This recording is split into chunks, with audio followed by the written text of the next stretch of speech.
Hello, fellow overcomers. Our second episode of Overcomers is coming right now to you, and I hope that you're blessed by it and you share with someone else to tune in. Call them, text them, email them, tell them Overcomers is on. Well, this special guest is Reverend Ricky Harris from Chicago, Illinois, where we're going to go where his whole story began. In the inner city of Chicago, we're going to meet him, and we got to hurry up because the rain's coming.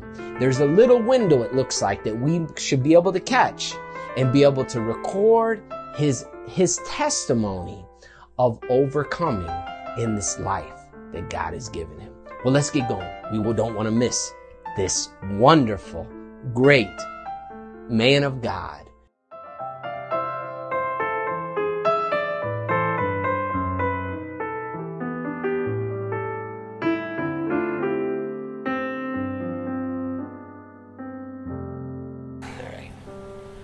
Hi, Reverend Harris. I had Pastor Stiegel last week, as you know, and I told you. And you was the next one that was on my heart for this series named Overcomers. And I felt that the experiences and the testimonies that you've given me over the last, how long have we been knowing each other about now, Reverend Harris? It's a good 6 years. Good 6 years. As I get to know you more and you share and you've opened up about the different ones, it's like it's hard to even believe. It's like, come on, it can't be true. That can't be true. I just had to have you. And I'm gonna have to have you back. I am gonna tell you the truth, because a half an hour only really gives room for one of your stories if I did it the way I would love to have time to do it. But right now, with only having a half an hour available, I know that I'm going to have to kind of streamline through it. Tell me, what does this right behind us? I'm gonna video it later. I'm gonna show this field that it looks like they're getting ready to set up and maybe play soccer. Oh, he's playing with his dog out there. This field that's just an open grass field. What was that to you? Well, it was a place where I was raised at. It was home. It was a place where I was brought up at. It was my life. It was your life. Yes. And what was that? What did that used to be? It used to be a project. It used to be a building right over there, and then there was other buildings and row houses further down. What size of building was in that lot? It was 13 stories. Each floor had 16 apartments in it. 13 stories. You know, it's funny, when I called you yesterday, when I came over here to look at this area that I heard, you know, your different testimonies of your life over here, I drove to the other side of that the red house there, and I saw foundations. Yes. And on my way here, I was thinking, Reverend Harris, there's still signs of foundations of that building, but there's no signs of foundations of your building. Yeah. And I felt it was so fitting for you. There's no signs of what used to be here. Yes. Of you. Just like your own life that you're getting ready to tell me about and share with the viewers. There's no signs of that foundation in you. I don't see it. I get that a lot. You get that a lot. Yes. So take me to your birth. I want to go back to, let's start right there. With my birth, my mother, her name was Deborah Harris. I actually found out her name when I was 11. When you were 11? Yes. As people used to say her name, and I never knew who they was talking about. Oh, you would hear her name? Yes. Among your family? Yes. And wouldn't realize that they were talking about your mom? Exactly. She was a prostitute and a drug user. Okay. And she would leave us in the home weeks, 2 weeks, 3 weeks by herself. It used to be me and my 3 sisters. I'm the baby boy. And one day, somebody knocked on the door, and DCFS came and took us. And so we went to this place, this this lady, she used to keep us in the basement, and we couldn't never come upstairs. We used to get, she used to feed us from the stairs. So the food that we'll eat, she used to put it on the stairs and close the door. And then when she closed the door, we come up and get the food to eat it.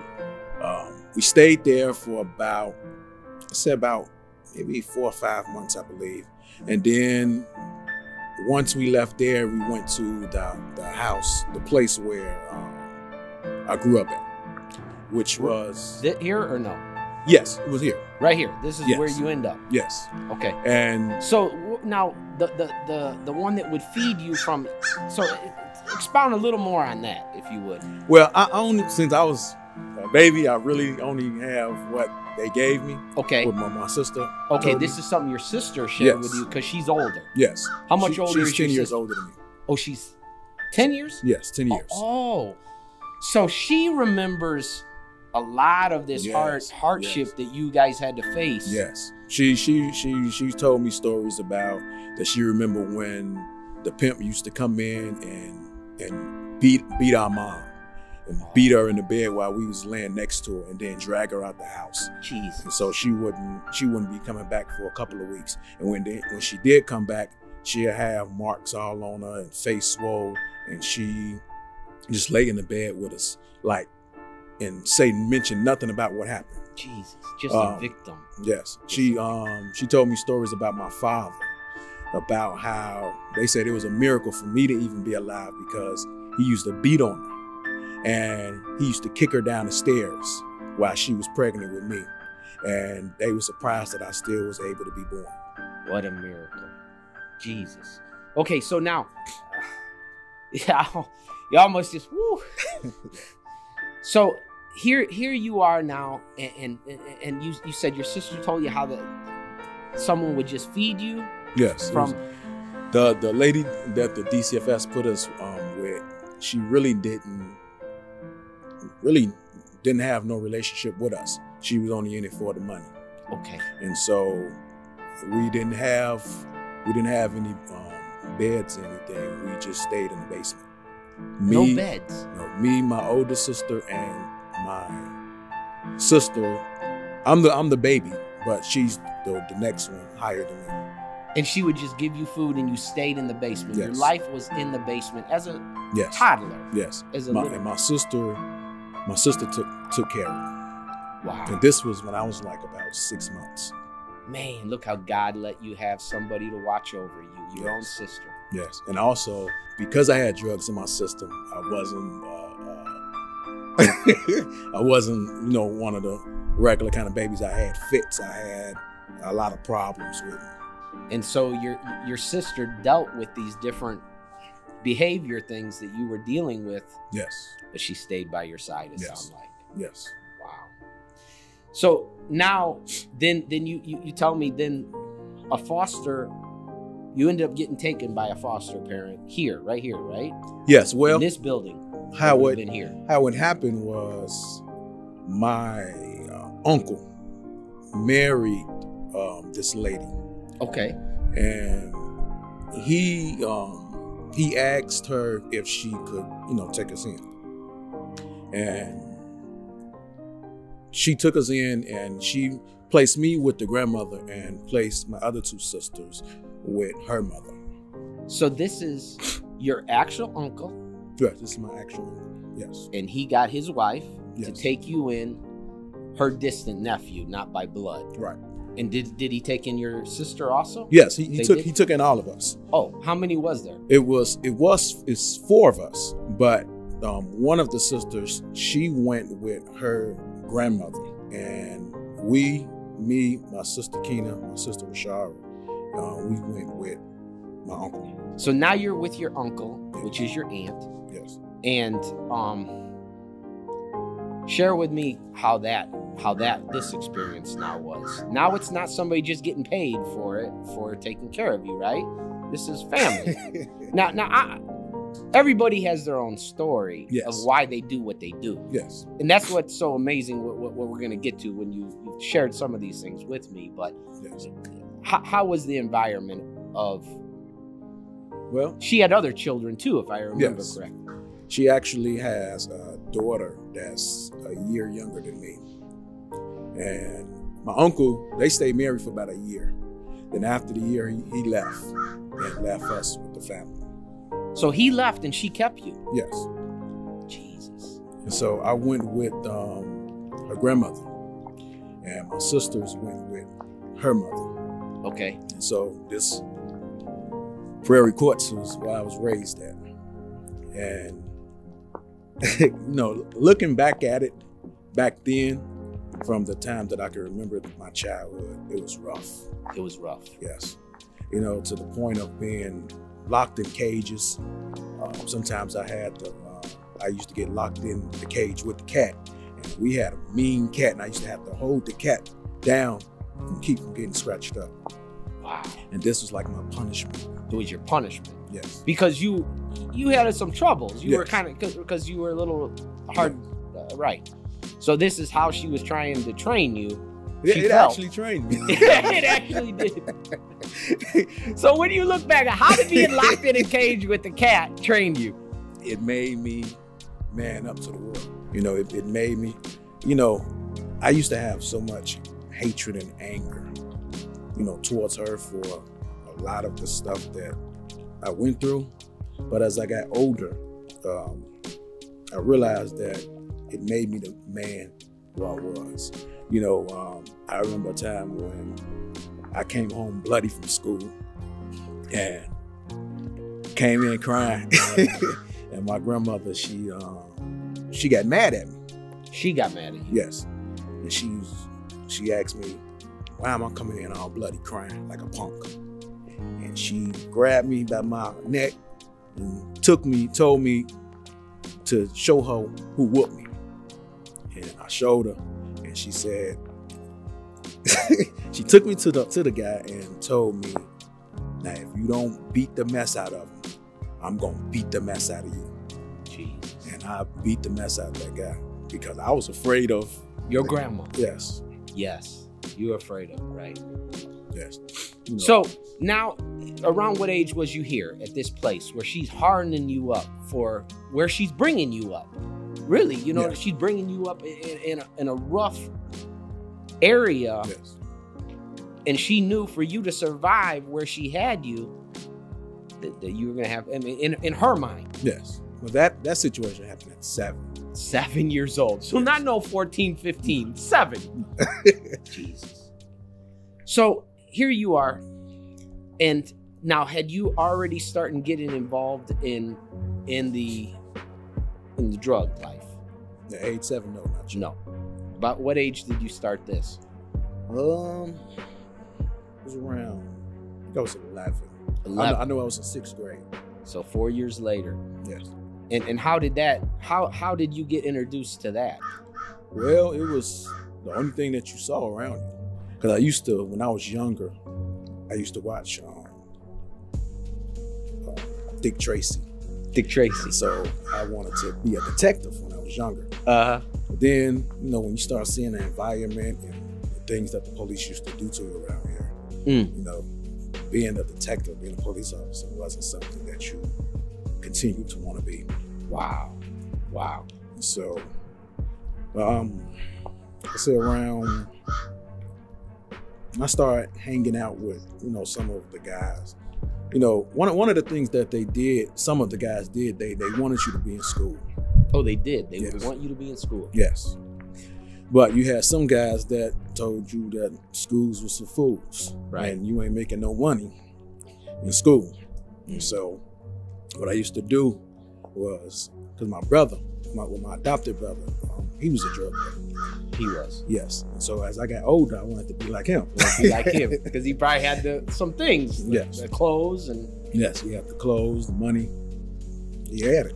Right, he had it. And so I used to, when I was in, I think 5th grade, I used to steal his weed because I knew where his spots was at. I used to steal some of his, pinch off his weed because he had big old things of weed and stuff like that. And so I used to pinch off his weed and then sell it. And then when I got started, I had found 2 ounces of coke in the school library. Wow. And from there, just started selling drugs. Wow. Amazing. What's this building right behind us? This is the precinct, the police precinct. This was the police precinct. Yes. Now, you told me when I came over here and I called you, I says, how was the police station right next to the project? Yeah. What did you say? What was there?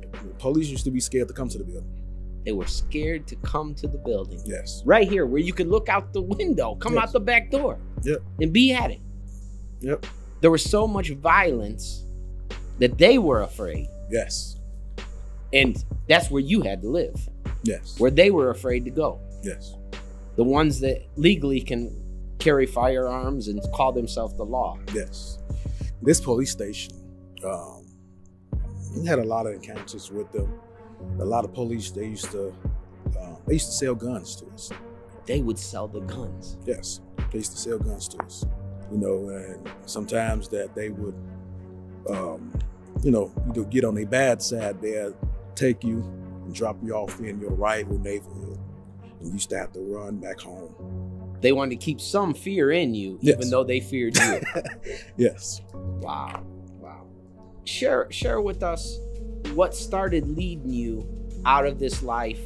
Now, you told me, I want to jump real quick back before we get there, that you had gotten where you were put in juvie. Tell a little about that, what you shared with me up on the roof whenever we were cleaning the roof of the church. Well, I used to go to the school right across the street, okay. Dunbar. Okay, Dunbar. And I messed around and stabbed somebody up in the biology class. I stabbed him up with a scalpel. And I stayed in there. You know, my mind was telling me to run, but my body just didn't move. It was like, hey, it is what it is. So they locked me up, put me in juvenile, and they was trying to keep me until I was 18. But it came to an agreement when it all boiled down that they was gonna put me in this program. It was a program for juveniles. For juveniles. For juveniles, even for people that came out of the joint. Okay, okay. And so they put me in this program. I finished the program, but I didn't mingle with the kids there because I felt in my head I was I was already grown. Now, you told me the clothes you were wearing while you're in this yes. was the clothes that I was wearing was costed. I have like $4,000 worth of clothes on. Wow.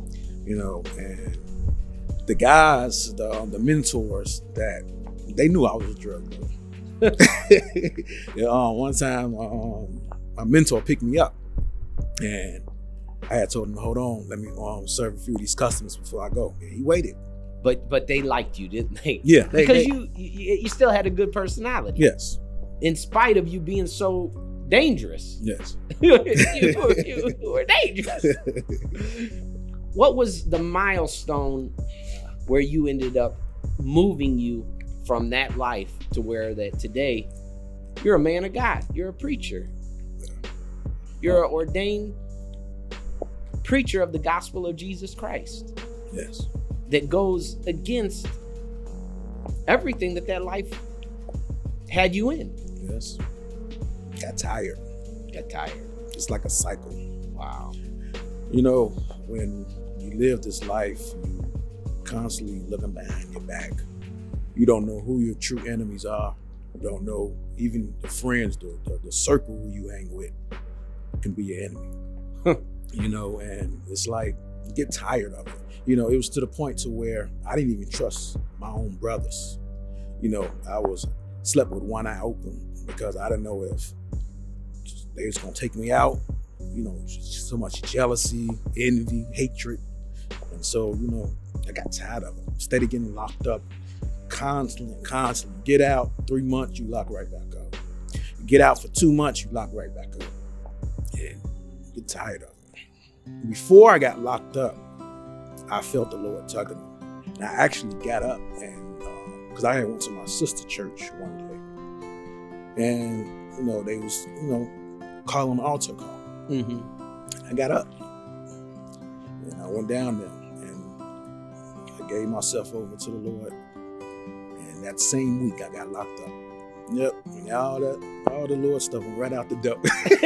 right. You're supposed to make my life better. Yeah, now I'm in jail again. Yes.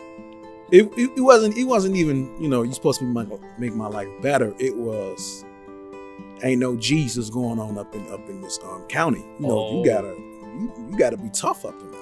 You can't come up in there trying to be all I'm saved now. Yeah, because they're gonna save right up your head, right upside your head. Wow. And so I had to put on that coat again. Right, you're like, okay. Yeah. I got to be ready for whatever comes if I'm going to survive this. Yes. And being up in the county is like another project. You had to fight for survival. And it got to the point, out in the street, the law of the gang was really kind of dying down. It wasn't as strong as it used to be. But in the county, it went by straight law. It ran by straight law. Yeah. Straight law. And like if you violate any one of them laws, or you're gonna get violated hard. So now when you get out of jail. When I get out, well, what time? When? I got locked up, got out, got locked up, got out. So many times. But yes. when you got out the last time, how about that? You got out the when I got out the last time, they told me that I had to either go to school, get a job. And when I got back to like the neighborhood, it wasn't the same anymore. It wasn't the same. You had the guys who we taught to be hard. They was taking over. It was a lot of shootings, wars and stuff going on. And I was like questioning myself, like, why? Why is I'm steady going down this path? My biggest fear was I didn't want to get locked up again. I started going to school. Okay. And I started going to school, and like that first month, because I came out swole, drinking straight water, no liquor, no weed. But being around that environment, it draws you back in. I started slipping, going back, selling a little weed. But at that time, I was doing, I had to be in the house at 7. Okay. And so what I would do, because they would come and drive to see if you were in the house. Okay. So what I do is I stay in the house till they leave. And then I sneak out. Oh. And a few times they came back around. They caught you. They caught me outside. They threatened that I was going to get locked back up. And at this time, this is where I met my wife now. But at the time, she was my cousin's girl. Okay. Okay. And he used to leave her in the house with me, because I had to be in 7. And so, we went from, because she was in school also. Okay. And so, we used to sit and watch TV. But then it went from, what I told her was, I had a hard time doing math. Doing for your school. Right. And I needed somebody to help me. But she was bad at math. Okay. I was good at math. So, that was. So you had to act like you didn't know what you were doing. So when she was telling you the wrong answer, you had to act like you didn't know it was wrong. I got you. Well, I started going over her house. And she stopped coming over there. We was friends, then we started going out. And it was like an escape for me. Because her house was like, I don't have to be around this. Wow. Right. And so eventually I started spending nights over her house. And a year later we got married.